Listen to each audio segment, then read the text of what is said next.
जरा गणित के थोड़े नमूने और थोड़ा सा परिचय लिखकर भेजा। मिस्टर हार्डी ने रामानुजम को यूरोप बुला लिया। रामानुजम से गणित के जो नमूने के सवाल पूछे उनका फटाक से जवाब, जो सवाल पूछे फटाक से जवाब। मिस्टर हार्डी हैरान हो गया कि लड़का है कि क्या है, फिरस्ता है, जुपिटर है, जुपिटर भी इतना जवाब जल्दी से नहीं दे सकता, आखिर क्या है। मिस्टर हार्डी ने मनोवैज्ञानिकों को और गणितवेताओं को एकत्रित किया। किसने एकत्रित किया? बच्चे सुन रहे हैं? किसने एकत्रित किया? हार्डी। क्यों एकत्रित किया? रामानुजम के इस दिव्यता को जानने के लिए। रामानुजम कहाँ का था? किसका लड़का था? क्या पढ़ा था? और हार्डी किस विषय में विख्यात था? फिर भी रामानुजम से इतना प्रभावित था कि उसको एक कॉन्फ्रेंस करनी पड़ी। ब्लैक बोर्ड पर कोई भी प्रश्न गणित का रखे और रामानुजम उसका उत्तर देगा। जो प्रश्न लिखा जाता रामानुजम एक टक देखते, आंख की पुतली तक नहीं हिलने देते। और एक टक देखकर रामानुजम जहां रोज तिलक करके शिव का ध्यान करते थे, उस शिव स्वरूप का सुमरन करते करते ध्यानस्थ हो जाते एक पल के लिए और फटाक से बोल देते। मनोवैज्ञानिकों ने देखा कि इसका तीसरा नेत्र खुला है। भगवान शिव विद्या के तो धनी है, शिव तो औघड़ दानी है भगवान शंकर, और इनका पिता इनको बचपन में गुरु के पास ले जाता और गुरु ने ध्यान कराया और भगवान शिव की कृपा के कारण इनका ज्ञान नेत्र खुला है, इसलिए रामानुजम इतना महान बन गया है, 8वीं पढ़ा हुआ लड़का ही। एक बार रामानुजम सड़क क्रॉस कर रहे थे, एक्सीडेंट हो गया, फ्रैक्चर हो गया, अस्पताल में भर्ती हुए। अस्पताल में पट्टा बंधा, एक्सरे हुआ, पट्टा बंधा। रामानुजम को पीड़ा तो हो रही थी, लेकिन रामानुजम की आंखों में चमक थी, वे हंस रहे थे। डॉक्टर चकित हो गए कि लड़का तुझे पीड़ा नहीं होता है? बोले नहीं, मुझे पीड़ा नहीं होती है, पीड़ा मेरे हाथ को होती है। मैं तो हाथ का साक्षी हूँ, मैं तो अमर आत्मा हूँ और ये मरने वाले शरीर को पीड़ा होती है। पीड़ा से दुखी होऊंगा तो पीड़ा गहरी उतरेगी, लेकिन पीड़ा का साक्षी बनूंगा तो पीड़ा मुझ पर प्रभाव नहीं डालेगी। हरि ओम मां, हरि ओम मां, हरि ओम मां, हरि ओम। आज तो जरा सा किसी को लगता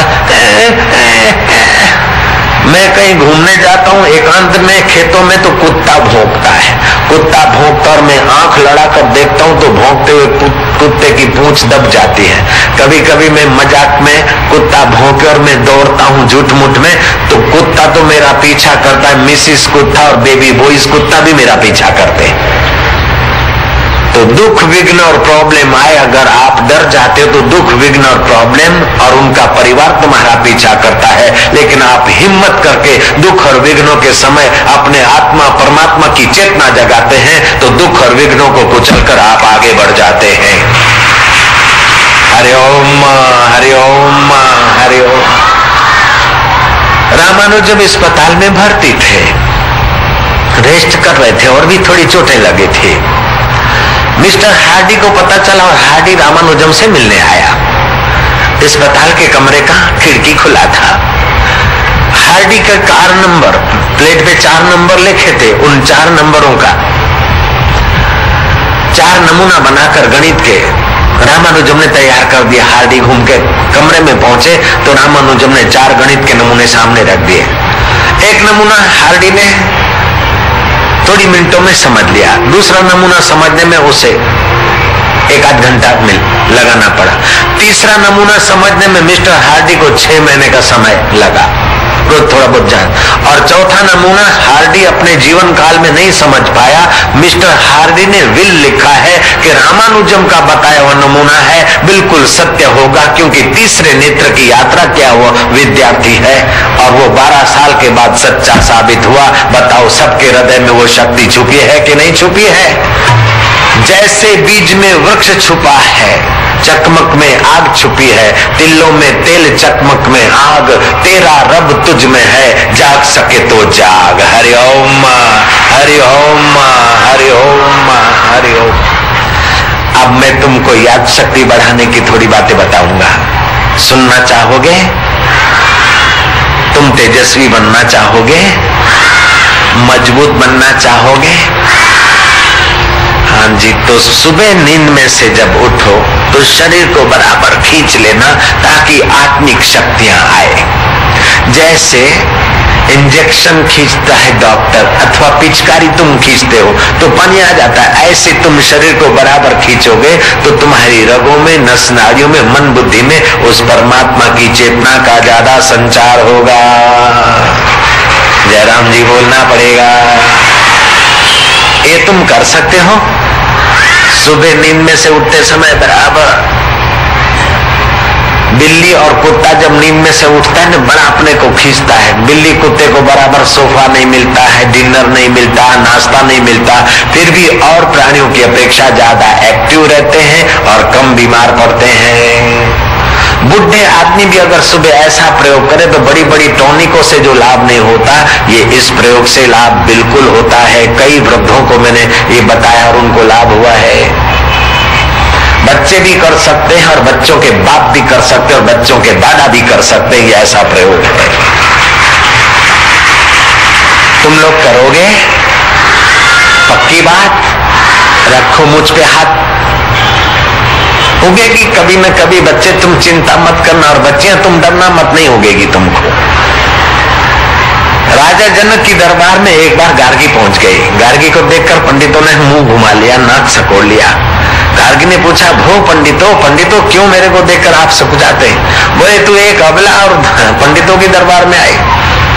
गार्गी ने मुझ पर हाथ घुमाया। मैं अबला नहीं, अबला तो तुम हो कि तुम्हारा खुदा या भगवान साथ में बिस्त में कहीं रखा है। मेरा भगवान तो मेरा दिल में है और रोम रोम में रम रहा, इसलिए उसका नाम राम है। मेरा भगवान तो मेरा आत्मा है, मैं अबला नहीं, मैं तो सबला हूं। ऐसा करके जनक की दरबार में गार्गी ने मुझ पे हाथ रखा, तो आशाराम की दरबार में तुम भी रख लोगे तो कोई फर्क नहीं पड़ता है। हरि ओम, हरि ओम, हरि ओम। करोगे प्रयोग, बनोगे महान। पक्की बात? रखो मुझ पे हाथ। हरि ओम, हरि ओम। सुबह शरीर को 1 आध मिनट खींच लिया, फिर 1 मिनट 2 मिनट बिस्तर पे बैठ के शांत हो गए। आज मैं विद्या अध्ययन करने में आगे बढ़ूंगा क्योंकि भगवान की तमाम शक्तियां मेरे साथ है। ओम सरस्वती देवी नमः। ओम। जिस भगवान का नाम आपको अच्छा लगे उस भगवान को प्रार्थना करके दोनों हाथ देकर फिर बिस्तर छोड़ना। फिर नहाते समय कई बच्चे क्या करते हैं, अरे नहाता है कि भागता है।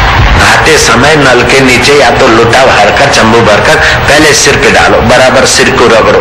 सिर को रगड़ कर जहां चोटी रखते हैं वहां थोड़ा सा हाथ घुमा दो ताकि वो मस्तिष्क का हिस्सा आपका ज्यादा डेवलप हो, सेंसिटिव हो सके तो छोटी सी चोटी भी रख दो, जैसे मैंने रख रखी है, नारायण जोगी ने रखी है। ठीक है? ठीक है, कर सकते हो। हाँ, फिर क्या करोगे? नहाते समय जरा यहाँ थोड़ी रगड़ मार के दाएं कान के तरफ जो नाड़ी है आती है उस पर हल्का सा हाथ घुमा देने का। इतना हो गया बस। लेकिन ब्रश के बाद थोड़े 5 तुलसी के पत्ते चबाकर 1 गिलास पानी पियोगे तो कैंसर की बीमारी कभी नहीं होगी, जलंधर भगंदर की बीमारी कभी नहीं होगी और याद शक्ति में बहुत फायदा होगा। 5 तुलसी के पत्ते चबाकर 1 गिलास पानी।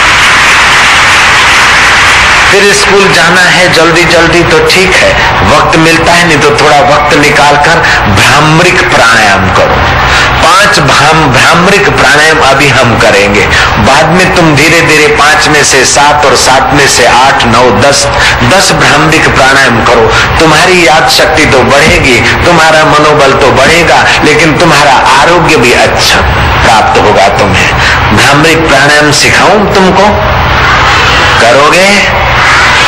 बड़े आसान है, कोई कठिन नहीं है।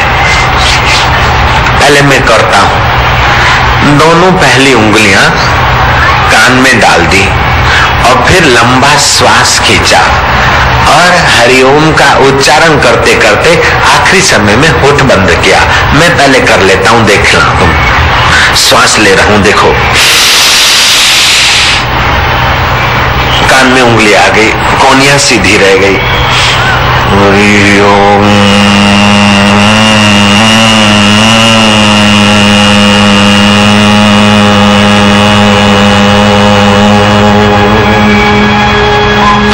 नाभि केंद्र के पास जो शक्ति का केंद्र है उसमें आंदोलन पैदा होंगे। 7 बार इस प्रकार का ध्वनि करने से रोग के कीटाणु भी भाग खड़े होते हैं, हताशा निराशा छू होने लगेगी। और क्या क्या फायदा होते उसका हम वर्णन करूंगा तो समय उसी में चला जाएगा। इससे बहुत फायदा होता है, करो। लंबा श्वास,